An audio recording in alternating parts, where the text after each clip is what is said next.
Inoda uwe wangu iwewe andimbotka kana ndinewe for the rest of my life. Arudora rakora moto. Brubo. Sorry, Kudzai. Sorry. Brubo, what's good? How's it? That's all Brubo. Yes. Ndiani? Susan.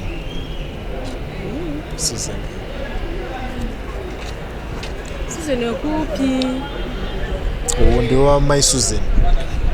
Like baba wa church my Susan. Susan ndo Kudzai. Msikana wa talent. Mimi timi muri chichake. Chichakwe talent. Kwandiri? Susan. And deny anything. I want anything. Ndi Susan. Susan chichako. Chama ndi Susan chamwari. Ndamboti ndiani kwenu. Uyu ndi Kudzai. Kudzai kupi? Mudze kuti Kudzai musikana wangu.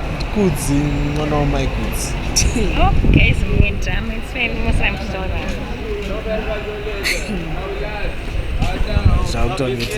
Ndikuita something business due.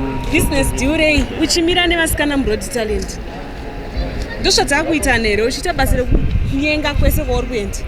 Uchingomira nevasikana. Apa ndandikufonera foni yako haisi kuita futi. Iwe umbomire nevanhu here. Andimbokuona wakamira nevakomana. Ndakamira nani? Ndakakuona wakamira nevanhu vako kubasa kwako. Vekupi? Meno na Roina ino wakamira navo.